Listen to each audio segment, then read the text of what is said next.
Welcome to another episode of Connecting Conversations. I'm delighted to be joined today by our incredible guest, Becca Garratty. Becca, thank you so much for being with us today. How are you? I'm good, thank you. Thank you very much for having me. Absolutely. Like, you're the first actually of your kind. I love to say that you're kind. Okay. That is guesting on our podcast. And the two of us have worked together before. We met each other at an event that Cohesia Connect has hosted. And just hearing your story and your approach through the process of recruitment has just been enlightening. You've brought so much value to so many people that we've encountered through our collaboration together. And I thought it's really good to maybe just dig a little bit deeper. So before I go any further and ask some questions, it'd be lovely to hear just from yourself. Tell us a little bit about you and what you do, and kind of a bit about the passion that you have about being in recruitment. Sure, lovely. So I'm Becca Garratty. I am a recruiter for Brilliant in Recruitment. I have been doing recruitment for quite a while now. Far too old. I'm not going to give any. I've been doing it for a while, and I've done both in-house talent acquisition, so working for companies, specifically hiring for them, and then I've also done agency recruitment, which is what I do at the moment. So my background, I kind of fell into recruitment. I came from a sales, customer service, retail background, and just loved people. I love working with people. And it was actually from working with a really great recruiter, who I formed a really great relationship with. The way that she handled me as a candidate, it really made me think, I think this is something that I could do, and I think this is something that I'd really like to do. And ever since, I haven't looked back, really. That's amazing. I love that. Isn't it amazing how it is that it's the people that we encounter that actually kind of set us on our path? And wildly, now you found yourself as a bit of a gatekeeper of setting so many people on their path, literally through what you do. And I think that's absolutely amazing. I think a lot of the time there's been quite a bit of rap about, oh, a recruiter is calling me. And it's a little bit transactional. But the way that I think what really kind of caught my attention when we met is listening to how actually that process is so much more complex, and it's quite a niche thing to really partner and connect people with the right spaces. And that, I think, is not something that you can throw into the air and just hope for the best. And with your work and listening to how kind of you view it and the way that you kind of have honed your craft, just seeing how you see and how you view that role as it's kind of sacred, actually. And I'd love to hear more about like how you see that, because for me, listening to the way that you navigate recruitment and your passion behind it has been actually groundbreaking for me. And I think this will be super helpful for people in their professional journeys. Like, how do I actually navigate that next step? Because at some point we are going to encounter someone who's going to be that connecting person to that next step. So it'd be lovely to hear from you kind of on that front. Yeah, absolutely. And I think for me, like recruitment, it can be quite transactional, and don't get me Yeah. wrong, it can be quite fast paced, and there is an element for that with kind of high volume recruitment. But for me, and what I like doing best is that connecting with people. Yeah. And the one thing I would say to either whether you're a candidate or a client, the more you put in and invest with your recruiter, the more you'll get out. If you kind of see it as a conversation, like, oh, my recruiter's calling me, like just give them the basic information, get them off Yeah. my to-do list, then you're kind of stunting the results that they can provide for you. Yeah. Because a lot of the things that I'm finding at the moment, especially with the kind of job market the way that it is, it's very competitive. Businesses are, struggling with regards of cost and hires, and even for the you're getting hundreds of applications for one role. It's a really competitive market for both elements. Yeah. And so the more you can have kind of a recruiter as your ambassador, then the better you're going to get the results and be aligned with the right company or the right candidate. Yeah, yeah. Now, you've mentioned before, again, in our past conversations about wanting to really shake up the traditional methods of recruitment. What do you feel has kind of been outdated? We've mentioned already, like, yes, there's this traditional stereotype that it's transactional, but hearing your passion and hearing how it is that you feel about it and kind of how you want to shake up that landscape, it'll be amazing to hear kind of what your thoughts are in terms of recognizing what was before and how you see you'd like to break ground moving forward. So for me, I think it's just the reminder that you're always dealing with people. Mm, So whether you're internal talent team and you're getting applications come through, whether you're a hiring manager, whether you're a recruiter, just to remember that you've got people and people's lives that you're dealing with. You know, right. people's careers are a big part of their day, a big part of their life. You know, for a lot of Mm, people, it defines who they are. You know, people, the first thing you say is, "Oh, hi, I'm Becca, I'm so and so," or "What yeah, do you do?" yeah, It's one of the first things you do when you're introducing people. So I think really kind of appreciating the gravitas of recruitment and job hunting and jobs, and that there are people behind these positions and CVs. So for me, one thing that we kind of really like to do is always bring people to life. yeah. So we invest the time in, you know, getting to know our candidates, their motivators, you know, what they hate, what they like, you know, what their home life is like, you know, where they like Mm, to go on holiday, just to kind of find out a bit more about them. A, so we can align them with the right company culture and values for them to be able to flourish, but also just to be able to, you know, put that person and human element behind the CV when we're then talking to yeah. the clients. Say, look, you know, we've spoken to Carla, you know, all of her skill sets match with regards to what you're looking for. She can do the job, but actually, this is a little bit about her, about why I'm recommending her to your company. Mm, Um, and I think also then with that is just the reminder that, you know, it's really tough out there. And a lot of the times as a recruiter, you are giving bad news. Like I have to reject more candidates than unfortunately I have to offer. Like if I could offer everyone, that would be the dream because I love that part of my job. But you just also have to remember that, you know, you are giving people bad news a lot of the time. mm, Saying that I'm really sorry you weren't successful in this opportunity, and just kind of really appreciating how that might affect them and taking the time to give them feedback where you can or offer to coach them to encourage them to be able to maybe level up so that they can get similar opportunities in the future.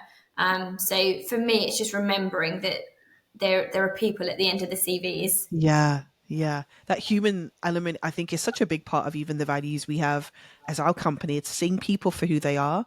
This Yeah. is the professional world. We can't escape it when people are trying to move forward. Like you say, this is their lives that we're dealing with. And how do you keep that momentum, that energy, and also the value on that person and their life, even in this process? And I think that's super, super important. How do you kind of balance respecting industry traditions but still pushing some of the boundaries of rethinking those norms? Um, I think for me, I just try to challenge people's why. So, Yeah. you know, for me, I'm one of these people that I'm sure anyone that has employed me will say that I'm a nightmare because I do ask why quite a lot. And Good. I love that already. and for me, you know, just saying, well, that's the way we've always done it isn't good enough Yeah. because then that will follow up with why and does it work Yeah. and Yeah. are there better ways of doing it? So for me, I kind of like to challenge the norm with regards to, you know, people have often, especially clients, have a set expectation that they want this perfect candidate that ticks all the boxes. Yeah. Where one of the first things I'll do with the early conversations will say, well, that's great. That's the kind of unicorn that we're looking for. But Mm. what's negotiable? What's, you know, what's a must have and what's a would like to have? Yeah. And what's the most important trait? Are you looking for someone that you can mold and develop and learn? Or are you looking for Mm. someone that has to hit the ground running? Is their, you know, aptitude and attitude more important than, you know, the systems and software that you want them to use? And just getting people to think about what is really a necessity and what is a kind of would like to have, because most of the time, albeit, you know, maybe being a brain surgeon and things like that, you can teach people on the job. You know, I wouldn't want, you know, to go into any kind of surgery with someone that Exactly. doesn't go along. But with the majority of roles within business, skills can be taught. Where Yeah. I think aligning someone with your company's values and mindset and ambitions, it is really important because that kind of thing you can't change. That's kind of usually ingrained in people. So, you know, for example, if I'm working with a small business that is quite entrepreneurial, that needs people to be agile and, you know, wear lots of different hats, you know, a candidate that is, you know, very process driven and, you know, likes to follow a process and Mm. a Mm. procedure isn't going to be a good cultural fit. And no Yeah. matter how much training or development goes in, that there's always going to be that kind of friction. So for me, I always kind of ask the why question. Yeah. I love that you said that. And I think that's super helpful to any of our listeners that come across this podcast, because I think it's kind of a step back, but it's definitely connected to what you're saying in terms of, I feel like do you find there's a real different approach between men and women in their applications? Because a lot of the time we hear, when we think about gender and about the mindset about applying for roles, particularly in, leadership positions, that a woman sometimes, this is stereotypically, this is not everybody, but the suggestion that I've heard is that women will say, oh, I don't fulfill maybe 2% or 5% of what the requirements are looking for this role. And a guy would come across, or a man would come across the same role and be like, I can do 3 of those things, and let rest I'll learn on the job. How do you navigate that space? Because that's definitely something that we're trying to challenge, I think, with certain confidences and assurances of people approaching the job market, seeing self-value in what I can bring to a market. But you, as the recruiter who's the gatekeeper navigating that kind of process, how have you kind of seen that kind of pan out? Yeah, it's definitely a thing. So I mean, Yeah. I think it's something that's been happening for a long period of time, because I remember Right. in my career early days, those kind of conversations were happening where you'd go on training courses and they would have those statistics, and I don't have them to hand, but they would be like, an X amount of percentage of women would not apply for a Yeah. position because they didn't fulfill, like you say, 2% of the requirements, where a man would think, oh, I can do most of that, I'll wing the rest of it, and I'll make it up as we go along. Yeah. There's definitely that trend, and it still is present today. Probably maybe not as much as Yeah. in sort of previous decades, but it's still there. And I think that's one of the things that I quite like doing as a recruiter, is investing that time getting to know people and actually making them realize that they have more strengths than perhaps they think they have, because Yeah. we're all guilty of it. We do so much as part of our day to day, and it just comes as second nature. We just get up, we brush our teeth, we don't even think about it. We get up and we Yeah. do this, we Yeah. don't even think about it. And that happens within our job space as well. We just do our job because Yeah. that's what Yeah. we're there to do. We don't often think about all of the little things that we do that could be team management or mentoring or Yeah. leadership, or looking at other different skill sets that are outside of your kind of framework within your job description. So I really like spending time with people to help bring that realization that actually they should have more confidence because they are doing X, Y, and Z already. Yes, they might not have that on their job description or in their job title, but actually, if we break down what they do on a day-to-day basis and responsibilities, a lot of people are surprised with actually how much extra that they do without even Yeah. realizing it. So I really enjoy that kind of process of seeing people kind of gain that little bit more confidence and see themselves in a slightly more professional or different light. So that is a nice part of the role, to be able to kind of draw out those skills from different people that they don't even know they're doing. I think that's incredible. And I think undervalued when you think about this process in total. And it would be really good to have, like we're having now, more conversations about how to really, I think, champion your skills, even and go through more of a reflective process and saying, this is valuable and this is valuable. Because like you say, a lot of the time we take the things that we do just for granted. Well, I just get on with it, so it's nothing special. But actually that might be exactly the key trait that's required in that role. But Yeah. it takes it's people for fighting things like their imposter syndrome, really seeing the value of their own skills, and sometimes we're not aware. So I love to hear that you actually take a lot of joy that you get to dig in for those people. I can imagine that's really affirming. And I think that ties in quite nicely, because my next question is about, like, it sounds like recruitment has got a storytelling element then. Yeah. And how do you find yourself in your role kind of crafting narrative for candidates or clients, and how that builds the trust between them in that process? Yeah, so again, it's investing that time in the getting to know process. So a Mm, CV will tell me the very basics, and it is literally like a skeleton. If we're thinking of the yeah, whole kind of yeah, process, that is the bones and the skeleton of that candidate. It tells me roughly, what they can do. And again, like we've just discussed, there's probably more hidden under that. If you kind of start, yeah, digging yeah, between, underneath the surface, you'll discover more. So for me, it's just kind of like building that big picture. So to get that whole holistic view of that candidate. So, the CV will tell me, who they are and what they do. But from the conversations that, we have, I can then find out what their motivators are. We can discuss things like salary and career aspirations. And I often like to find out why people want to move and what it was about this particular job Yeah. that kind of spoke to them, that they made them think, oh, I want to apply for this. And that's not I try and make that come across more conversational rather Yeah. than an interview question, because for me, it doesn't really matter. Like, I want to kind of understand your motivators, and then sometimes I do have conversations with people to say, oh, this one from our conversation, I don't think is quite right for you, but what Yeah. about this role? But it is kind of building that story by little bits of conversation. So I always like to have more than one conversation. And, I'm quite informal with my candidates in the sense that I'm like, if you want a voice note, voice note. Like, if you want a Mm, WhatsApp, just yeah. communicate with me in the way that you communicate, because again, that helps me build up the picture of who you are and your dynamic. And then for me, the key thing is then to translate that into a sort of story for the client of why this person is good for them from the skill set. Because let's face it, the thing that the client wants to know is, can this person do the job? And then the second thing they want to know is, are they going to get on with everybody and make my life easy? They don't want to hire anyone that's going to cause ruffle any feathers. Sure. Absolutely. So for me, it's kind of making sure that I get both of those narratives across in the right Mm, way. That, when I do these candidate bios, so whenever I send a CV across to a client, I have their CV, I have a profile summary, but I also do my bio of the candidate from my yeah. interaction as well. So how they came across on the phone, how sort of responsive they were, all of those kind of things help me put that kind of personality trait and why I think that they would be a good addition to their team. Amazing. And do you find like you're looking for, we've spoken about, you're here to shake up the recruitment space. It's not this transactional, you're really amplifying the human story of your candidates Yeah. and making that really great connection with the right space on their next step with a client.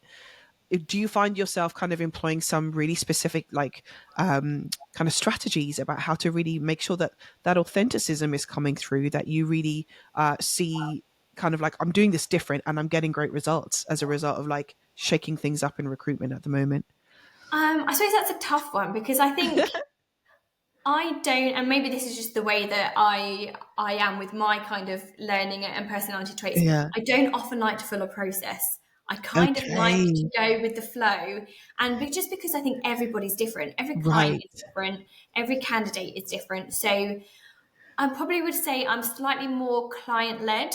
So Right. how I would do a process with recruitment is probably led a little bit by the client. So if I know the client is very formal and very structured, Yeah. I will kind of try and follow that process into my interaction with the candidate, just to make sure that then they're aligned and it's kind of that streamlined process. Mm, Because there's no point in me being really informal, getting a really lovely kind of fluffy relationship with the candidate, and then yes. them having the shock of their life when they meet their client and think this is completely disconnected and Yes. disjointed Yes. with the process so far. So I think I take my process with recruitment on a case by case basis, because again, with some of my clients, I know I can voice note them to say, this is a really great candidate, you need to see it. Don't worry about the CV, just trust me on this one. Where Mm, other clients, sorry, are very much, you need to upload it to a portal, you need to follow a process, and the CV needs to look like this. So I think for me, I adapt my process to follow the client's need, just so it's aligned for yeah. the candidate. Because, like I said, there's nothing worse than someone building up a good relationship with me and then it being completely separate and completely different to how they then need to behave and present Yeah. themselves to the client. So, but one of the things that I think works really well for us is we do a lot of video interviews. So Nice.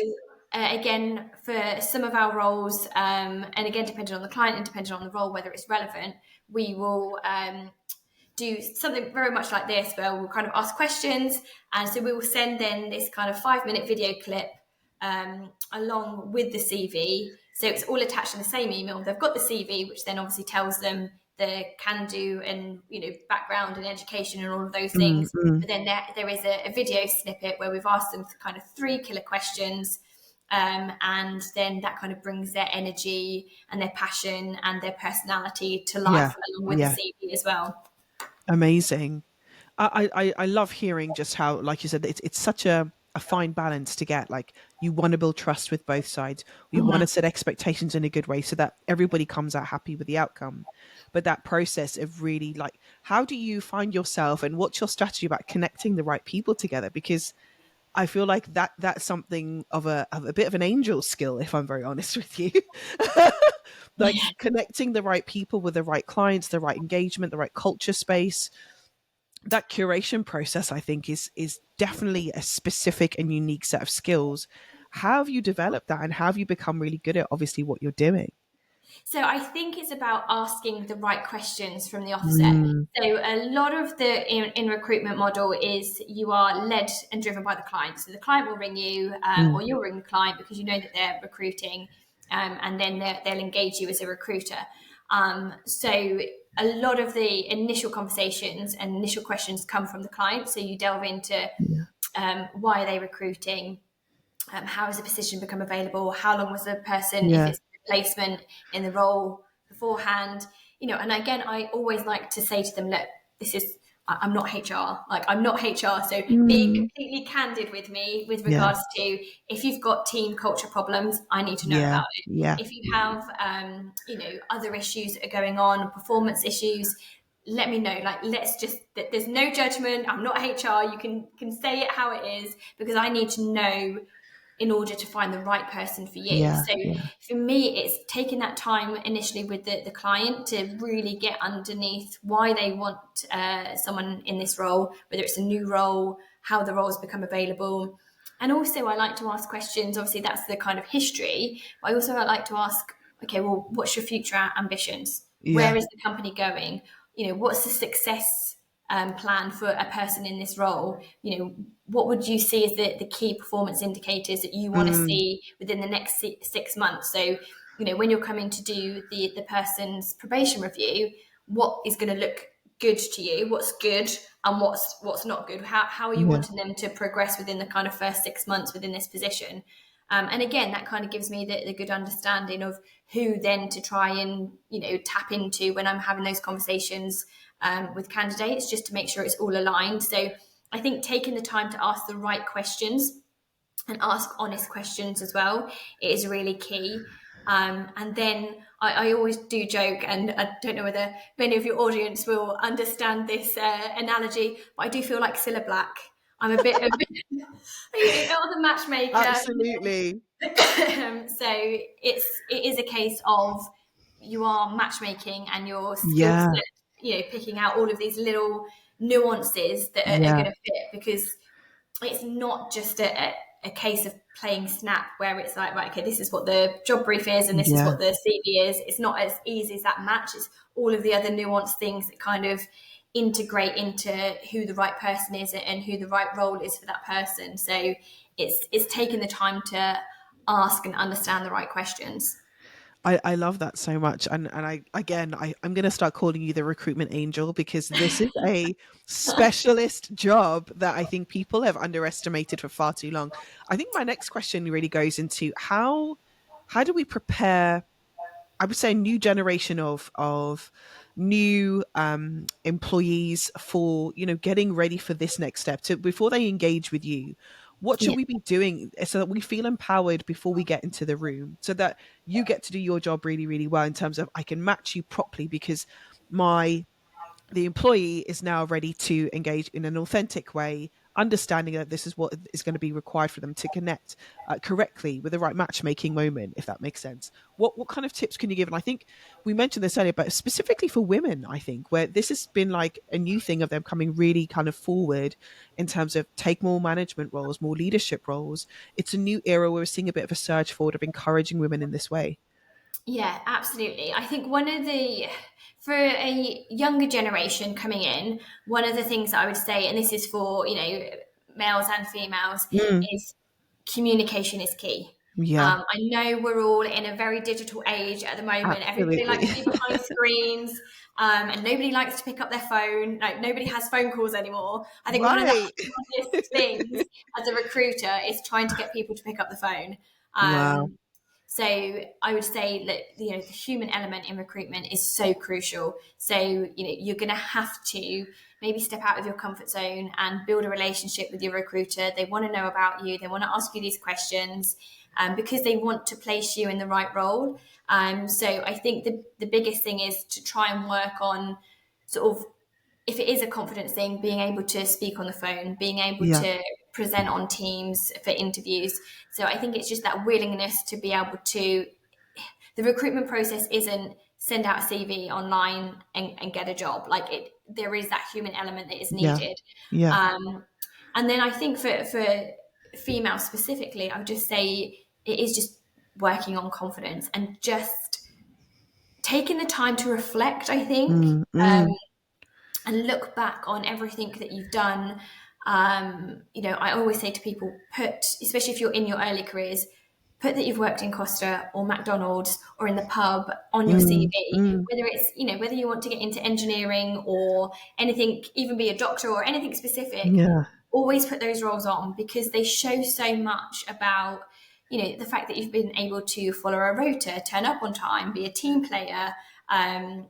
All of those things are really key to showing who you are as a personality. You can take instruction, you can, work well as a team, you can delegate. All of those things are Yeah. really, really important to have on your CV, especially as early careers. I mean, if you're a veteran like me and you've been working for far too long and you're already looking forward to retirement, then maybe you don't need to put all the things that you did when you were 16. But if you're Yeah. starting off in your first kind of, like, I'd say 5 years of your career, those things are still really, really important.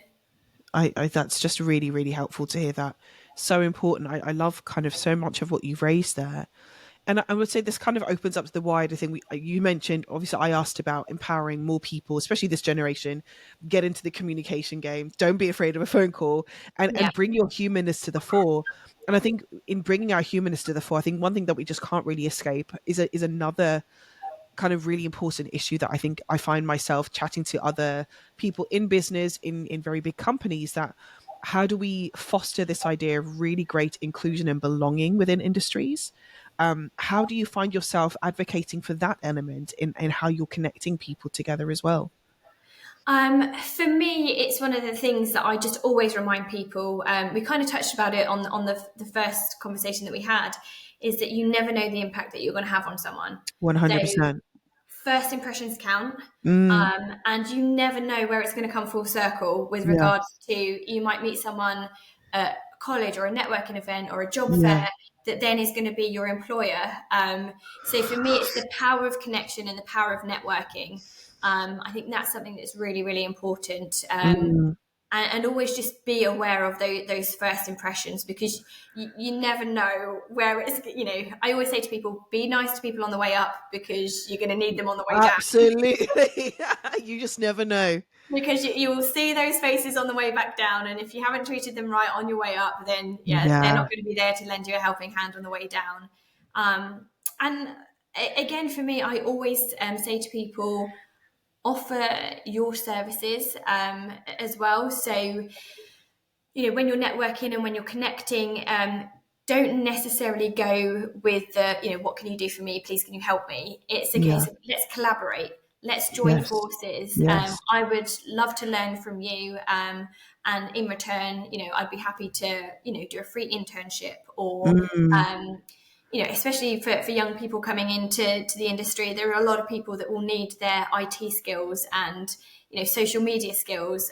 So being able to offer your skill set whilst wanting to learn from somebody else, I think that's something that I've really seen be really effective, mm. kind of in the recruitment and business and professional world. Is just, it's a big turn off when people just come to you with kind of an empty bowl saying, please, can you help me, if you Yeah. haven't Yeah. already established that relationship and make it more of a collaboration and connection that way.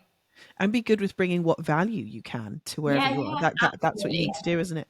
I think this ties in quite well as well to my next one, which I also think is quite important and has become quite pertinent. It's something that we as a culture engagement consultancy are navigating a lot. It's this idea of like, how are we ensuring that diversity is becoming more present in a lot of spaces. And how do you find that being navigated in kind of the role that you play in that kind of like the overall process of becoming someone who's looking for a job, then entering into like diverse workspaces? Have you found that trend going? How is that progressing? And what have you seen its impact? Yeah, so I think it's one of those things that actually, I think there are movements going forward. I think they're small Mm, baby steps. yeah, And I think them small baby steps mainly because a lot of people are afraid. I think it's a very, people feel nervous in the yes, whole kind of like diversity, inclusion, that space. And I actually think that, and again, I appreciate from my background and my privilege, I've not often come across it in my personal life.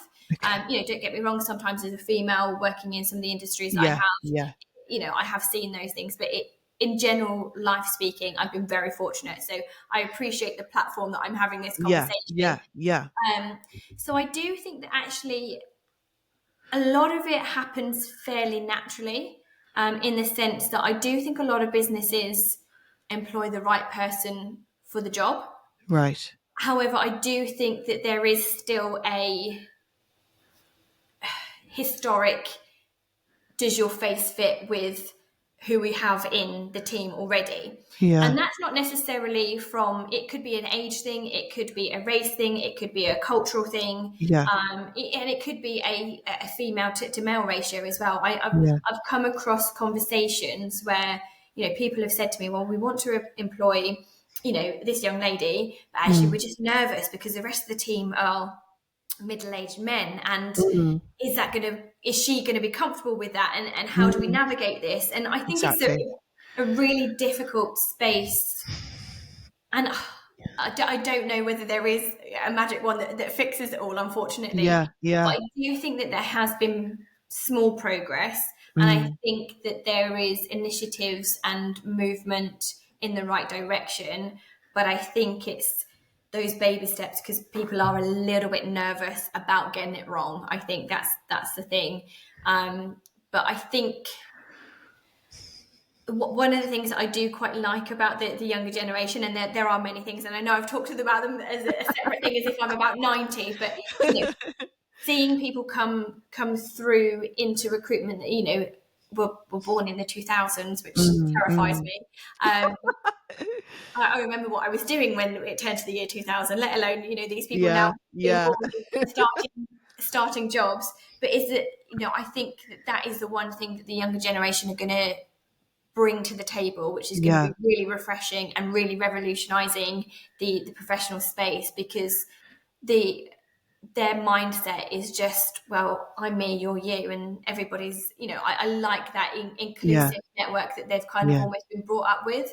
yeah, They haven't had that historical um, prejudice that perhaps, we, an older generations, have yeah, kind of had ingrained with us subconsciously. So yeah. I think that's going to be the really refreshing thing about this new generation, a new wave of generation coming into the workplace.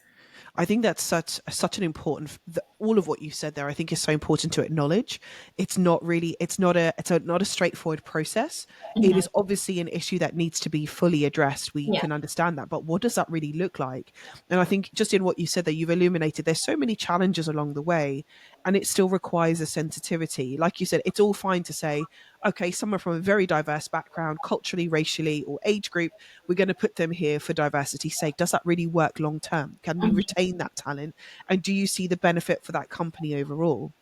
Both ways, for the person that needs to progress in who they are professionally, as well as the benefit and value they can bring to that place of employment. But I also love what you're saying, and I think this is a lot where we also align in our values. Is there is a generation right now that has probably had more diversity in their everyday life, Mhm. both their access with social media. They see diversity all the time, they see variance all the time, so it's not like, this is so strange, I don't know what to do. Whereas I think I might be even older than you, my friend. When I was in the 2000s, I was normally the one person in the room. And I've also sat in probably really privileged seats that even in my own kind of like, I'm the only person in the room. I was in the room in the first place where I've heard that others did not share that narrative and others did not share that experience. But it was definitely more noticeable about the fact that I am so different. Whereas nowadays, there is difference, but amongst the generation, you can see that this younger, what do they call them, Gen X now, coming into the workforce. So like, well, I've seen this my whole life. I've had, multiple different nationalities in my classroom from primary school. Of course I expect to see them in my workplace. Of course I expect to be dealing with them as my neighbor in social environments. It is quite a different tone. And I think that's probably going to be where most of the impact is going to be made with that development, quite right, as you say. And that's encouraging to see. Becca, this has been an incredible conversation. I think anyone that had any preconceived ideas about recruitment and its process, I think will just find this conversation so refreshing. So I want to just end off with one last question, because for me, I'm going to call you the recruitment angel. I love it. If you could introduce one transformative change to the whole recruitment process, what would it be and why? I think it would be the view of recruiters. I think Yeah. that is my biggest challenge, because the amount of times that I'll have like a right candidate, and I'll say to candidates, if the process goes the other way, where I get a candidate saying I want a new job, I'll knock on people's doors and say, look, I've got a perfect candidate that's shown an interest in your position, and it's like, I don't work with agencies. I don't work with agencies. Uh, They're just we're seen as almost like a necessary evil, that is like, okay, right, we'll try and recruit ourselves, but if we fail, and then we'll engage a recruiter, and then yeah. that makes it difficult as a recruiter, because they obviously can't fill the role for a reason, but they've got such a kind of distrust in a recruiter that they don't then want to engage in those conversations, say, look, we're really struggling, we Mm, need your help, these are all our problems. They'll just say, well, there's a job spec, you go and fill it then. And like I said, recruitment is so much more than that if you want to do it successfully. So I think the biggest thing I'd love to see is that everyone appreciate and see the need for a recruiter. Because not only can we fill the jobs for you, and find you a job, but we can also offer you market insights. Like, we speak to yes. hundreds of people a week, so I can tell businesses, Yeah. this is the rumblings on the ground of candidates, and this is how they're feeling rejected, and you know um, Yeah. dis, like discontinued from the process. And Yeah. so, we've got so much market insight, whether it's, Mm, niche market with your particular sector, or whether it's just about the employment rates and yeah. recruitment, how long it takes average companies to hire, who their competitors are. We've got so much knowledge and insight. Yeah. Yeah. And, one of the things I love is like actually partnering with someone, Yeah. and it's a partnership with a candidate or a client.